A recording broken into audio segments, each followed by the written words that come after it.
अजित पवारांनी गेल्या 2 दिवसांपासून दादागिरीची भाषा सुरू केली आहे। अजितदादांच्या या दादागिरीला सुप्रिया सुळे यांनी आता ताईगिरीने उत्तर दिलंय।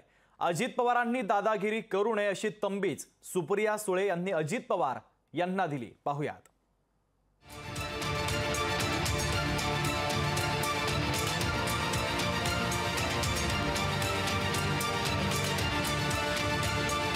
अरे पट्टे तू आमदारच कसा होतो ते बघतो मी, त्याचं कामच करून टाकील। परत माझ्याकडे त्याला फुरसत नाही।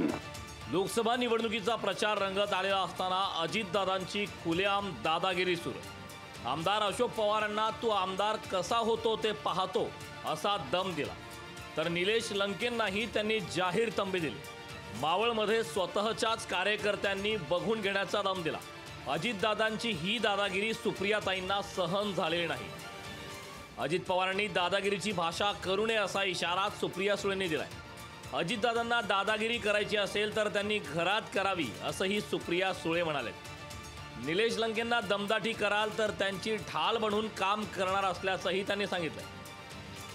दमदाटी केली ना तर दमदाटी सुसंस्कृत महाराष्ट्रात चालणार नाही, आम्ही खपून घेणार नाही। दमदाटी ना ती तुम्हारे घर में चलाओ, बाहर मत चलाओ। ही लोकशाही आहे। लोकशाहीमध्ये दम द्यायचा अधिकार कुणालाही नाही। आणि निलेश भाऊला जर कोणी दमदाटी केली ना तर ढाल बनून सुप्रिया सुळे त्याच्या समोर उभी राहील। अजितदादा ज्यांना घाबरतात त्यांच्या समोर त्यांच्या विरोधात दिल्लीत भाषण करतो असंही सुप्रिया सुळेंनी ठणकावलंय। आणि मी कशाला यांना घाबरताव?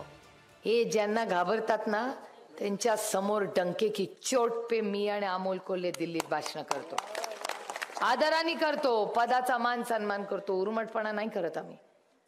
पण जो जो महाराष्ट्राच्या विरोधात आहे त्याच्या विरोधात आम्ही। अजितदादा विरुद्ध सुप्रियाताई हा सामना फक्त बारामती पुरता नव्हता। आताही प्रचारात अजितदादा विरुद्ध सुप्रिया सुळे असा संघर्ष कायम असल्याचं दिसतंय।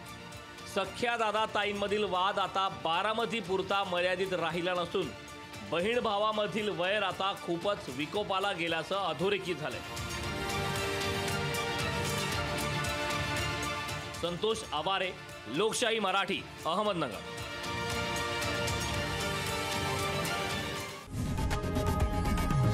लोकशाही मराठी ऐका, पहा, जागरूक रहा।